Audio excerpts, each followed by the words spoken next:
I wasn't supposed to notice her that way. Not on the first day. Not when she was my new boss and I was just another name on the roster. But when she walked into the staff lounge that morning, everything in the room seemed to tilt toward her, like even the coffee machine stopped hissing for a second. Her hair was swept up in a loose twist, but a few strands had escaped, curling along her cheek. She looked like someone who never had to try to command attention, yet didn't ask for it either. "You're not what I expected," she said, her voice smooth but faintly amused. I almost smiled. "Neither are you." She paused just a second too long before looking away. We were standing in the office of a mid-sized architectural firm in the middle of downtown, beige walls, the faint hum of computers, and the smell of printer toner. My job was entry-level, sorting project files, assisting with site visits, running coffee for the senior designers. She was the senior designer. The one everyone whispered about in the break room. Not because she was cold, but because she didn't let anyone close enough to find out otherwise. For the first week, we didn't speak much beyond necessary work instructions. She was precise with her words, always leaving little gaps in conversation, as if she was careful not to let me step in too far. But I noticed things. The way she tapped her pen against the desk when deep in thought. The way she avoided personal questions with a faint, practiced smile. The way she lingered just a half-second longer than needed when handing me rolled-up blueprints. One rainy Thursday, she asked me to stay late and help finish a proposal for a client presentation. Everyone else had gone home. The office felt like another world after hours. The dim light from the desk lamps, the sound of rain against the tall windows, the faint scent of her perfume drifting over the hum of the heater. "You're good at this," she said without looking up from the drawings. "At what?" "Paying attention." I didn't answer right away. My fingers brushed hers as I slid a set of papers toward her. She didn't move them. For a moment, neither of us did. She finally leaned back in her chair, studying me like I was some detail she hadn't accounted for. "Why did you take this job? Why do you ask?" "Because most people your age don't notice the little things." "You do." Her gaze held mine longer than it should have. There was something in her eyes I couldn't quite name, not softness exactly, but not distance either. Something in between. I wanted to ask her something personal, anything, but the words tangled in my throat. So I asked the safest question I could think of. "And what about you? Why architecture?" Her lips curved, but it wasn't quite a smile. "Because buildings don't leave." The rain hit harder against the glass, like it was punctuating her sentence. She bent her head back over the papers, but the moment didn't close.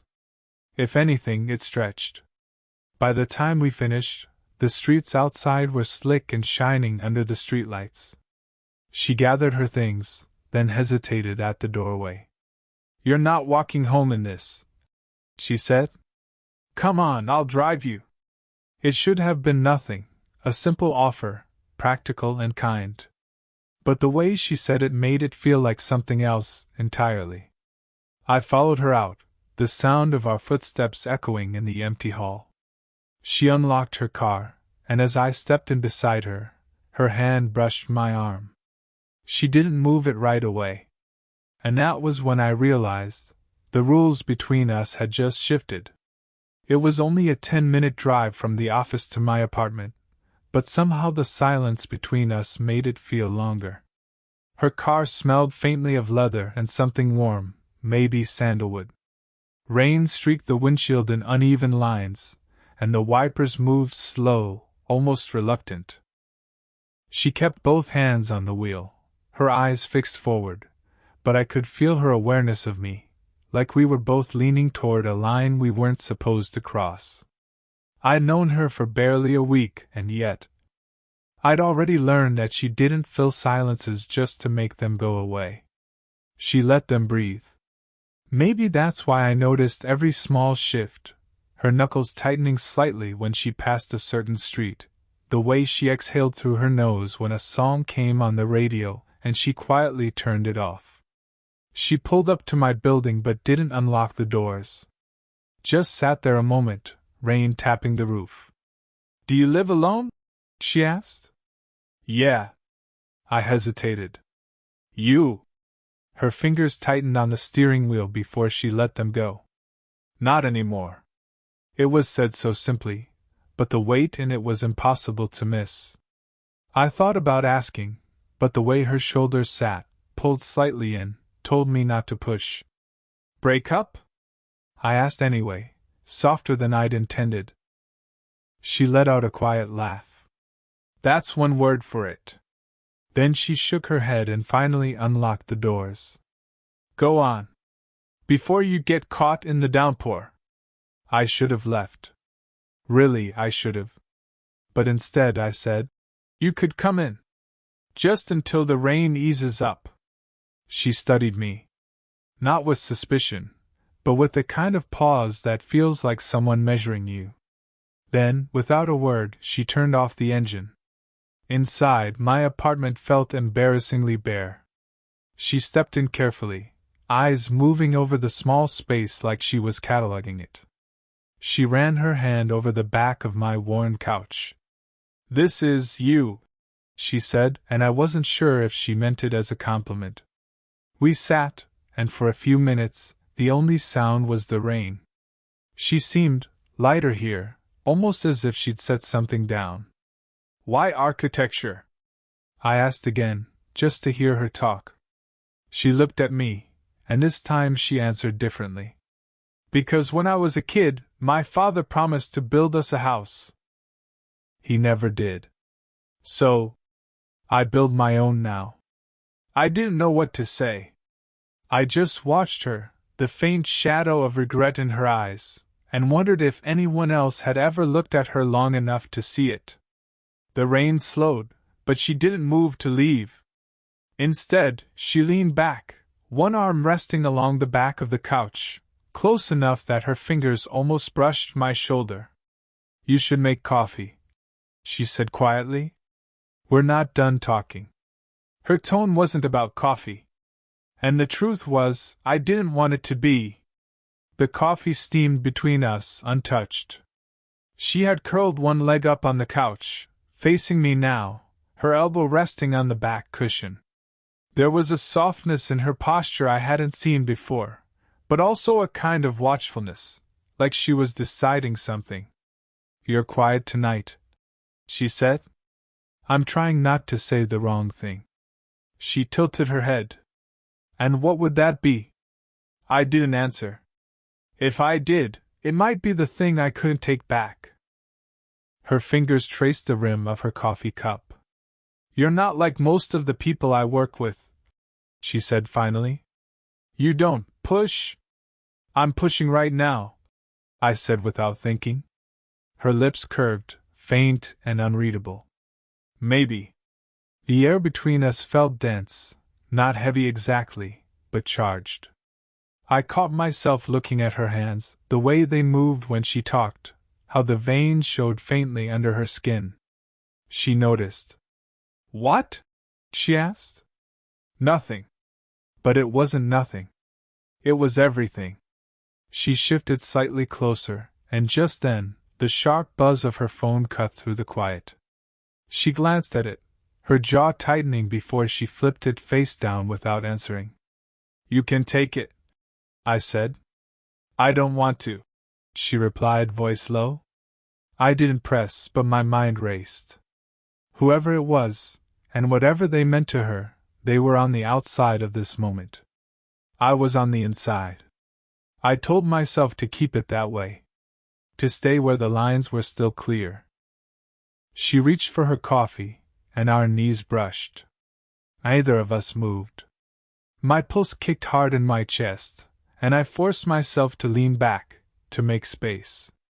She noticed that too. "Why'd you do that?" "I think you know," I said. She studied me for a long time, and then, almost absently, She reached out and straightened the cuff of my sleeve. Her fingers lingered longer than necessary. There was a knock at the door. It wasn't loud, but it startled both of us. I froze, glancing at her. She didn't move right away, just sat there, her hand still resting on my arm. "Are you expecting someone?" she asked. "No." We stayed like that for another second before I got up to check, but when I opened the door, the hallway was empty. Just the sound of the rain dripping from the roof outside. When I turned back, she was watching me, not smiling, not frowning, just waiting. "I should probably," I started. She cut me off softly. "Sit back down." It wasn't a request. And as I lowered myself onto the couch again, her hand slid just barely over mine. Not a grab, not a hold, but a promise. We were close enough now that crossing the line wasn't a question of if. It was when. The rain had stopped, but neither of us moved toward the door. She was still beside me on the couch, one arm stretched across the back, her fingertips barely grazing my shoulder. I could feel the heat from her skin even through the thin fabric of my shirt. "Do you always invite your boss into your apartment?" she asked, her voice quiet but with an edge I couldn't quite place. "Only when it's raining," I said. She gave a small, almost unwilling smile. "Careful. That almost sounds like you're flirting." "Almost?" Her gaze held mine, steady, unblinking. "Don't make me say it." Something in me cracked at that. "Then why are you here?" I asked. Her breath caught, not loud, but enough for me to hear it in the stillness of the room. She looked away, fingers tightening slightly on the couch cushion. "Because I didn't want to go home tonight."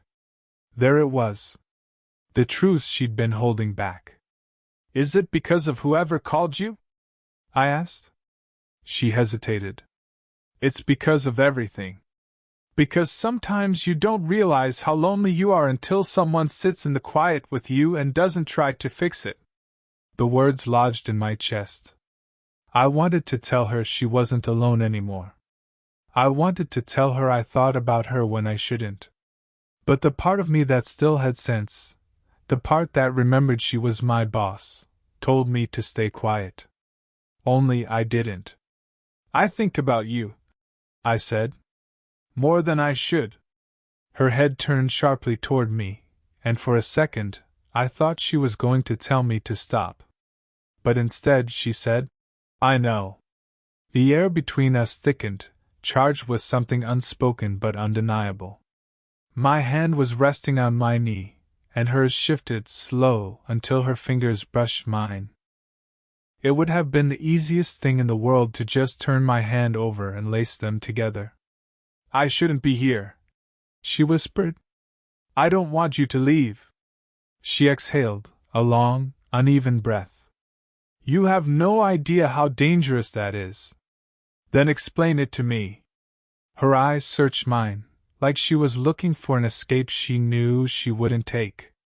The clock on the wall ticked loud in the silence, each second dragging us closer to something irreversible. "You're too young," she said at last. "Maybe," I admitted. "But I'm here." She didn't answer. Her gaze dropped to my mouth, just for a heartbeat, then lifted again. And then, nothing.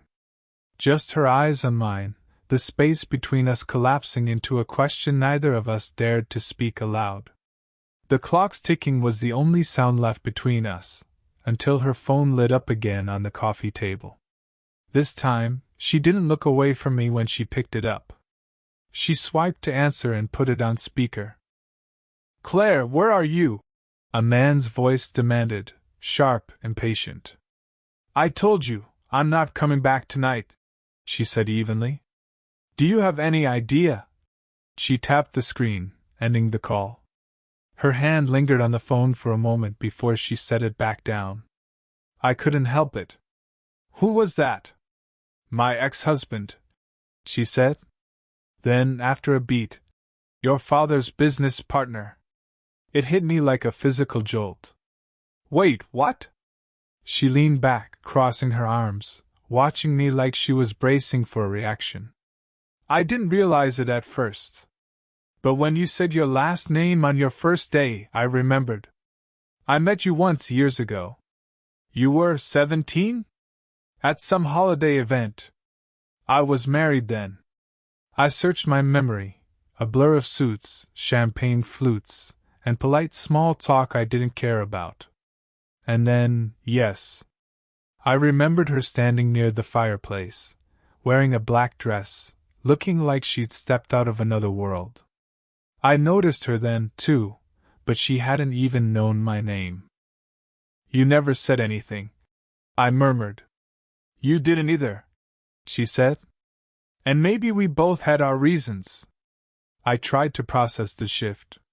She wasn't just my boss. She was tied to my family, to a part of my life I'd always kept at arm's length. And now, knowing that, the air between us felt even more charged, and even more off-limits. Does my father know you're here? I asked. Her smile was small, but it didn't reach her eyes. He wouldn't approve. Which is probably why I haven't told him. The words settled between us, heavy and unspoken. Now there was more than just attraction in the room. There was history, secrecy, and a kind of danger I hadn't fully recognized before. You could tell me to leave, I said. I could, she replied, voice low. But she didn't. Instead, she reached for her coffee, took a slow sip, and then looked right at me. Now that you know, does it change anything? I should have said yes. I should have stood up and ended it right there. But the truth came out before I could stop it. No, I said. It makes me want to know more. Her eyes softened, but only for a moment. Then she leaned forward, elbows on her knees, studying me with a gaze that felt like it could see straight through me. You have no idea what you're getting into, she said. And in the silence that followed, I realized she might be right. She didn't look away when she said it. You have no idea what you're getting into. I could have laughed, could have made a joke to cut the tension. But something in her tone kept me still. Then tell me, I said. Don't protect me from it. Just tell me. Her jaw tightened. If I tell you, you'll have to decide. And I don't think you're ready to. I'm here. Isn't that already a decision? She shook her head, standing, pacing a few slow steps toward the window.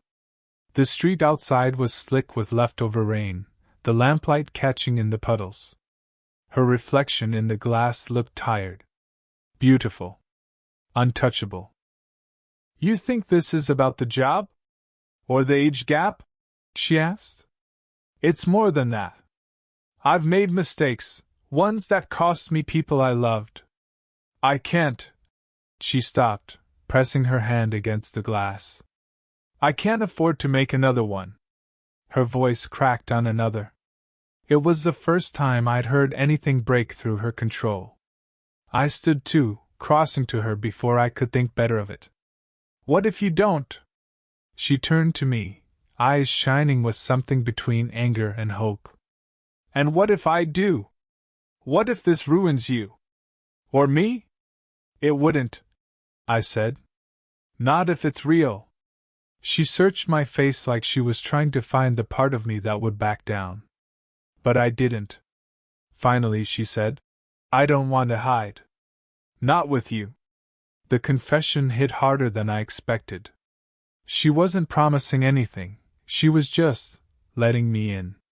I stepped closer, close enough that I could feel the warmth radiating from her, see the tiny flecks of gold in her eyes. My hand hovered near hers against the glass. You don't have to, I said. For a long second, either of us moved. Then her fingers turned, sliding into mine. It was small, almost nothing. But it was also everything. The clock in the kitchen ticked on. The world outside went on without us. And for that moment, I didn't care who she'd been before me, or what anyone else would say. She squeezed my hand once, then let go. If we do this, we do it knowing it might not last forever. Then I'll take whatever time I can get, I said. Her lips parted, like she was about to speak, but she didn't. She just looked at me, eyes searching, maybe memorizing. We stood there, connected by nothing more than a touch and the kind of silence that says everything words can't. And for the first time, either of us stepped back. She didn't stay the night. We didn't kiss. And somehow, that felt right. After her hand left mine, she stepped back, collected her coat from the couch, and lingered in the doorway. The rain had started again, soft and steady. I thought she might say something to undo the last hour, that maybe she'd convince herself it hadn't happened at all. Instead, she said, "We'll figure it out." It wasn't a promise. It wasn't a warning. It was something in between, the place where we seemed to live now. The next morning at work, she was different. Not in the way she spoke, she still gave me tasks with that same measured tone, but in the pauses between her words. She met my eyes more often. Once, passing me a folder, her fingers brushed mine deliberately. It lasted a second too long to be accidental. I noticed other things too. The tightness in her shoulders when she saw her phone light up with her ex-husband's name. How she avoided the conference room with the big glass wall when my father stopped by the office. She was navigating a minefield, but she wasn't doing it alone anymore. And me? I stopped pretending I didn't care. I stopped telling myself that she was just my boss. I knew now that she was someone I wanted to protect, not because she was fragile, but because she'd been carrying too much alone for too long. A week later, she asked me to stay after everyone left. We worked in quiet, side by side. No one came looking. No one called. And when I stood to leave, she reached out and caught my wrist. "Still sure?" she asked. "More than ever," I said. Her hand slid away, but her eyes didn't. And in that look, steady, unblinking, there was an unspoken agreement. We weren't turning back. I've thought about that night a lot since then. Not because of what almost happened, but because of what did. We both chose something risky, something messy, something that could fall apart at any moment, but it was ours. If there's a lesson in this, maybe it's that not every connection fits the rules we're given. Sometimes the people who aren't supposed to matter end up mattering the most. And sometimes, the only way forward is to stop asking if it's allowed, and start asking if it's worth it. For us, it was. We haven't told anyone. Maybe we never will. But every time her hand brushes mine in passing, every time our eyes meet across the office, I remember that night, and the choice we made together. And I'd make it again. Every time. Did you enjoy the story? What kind of stories would you like to hear next?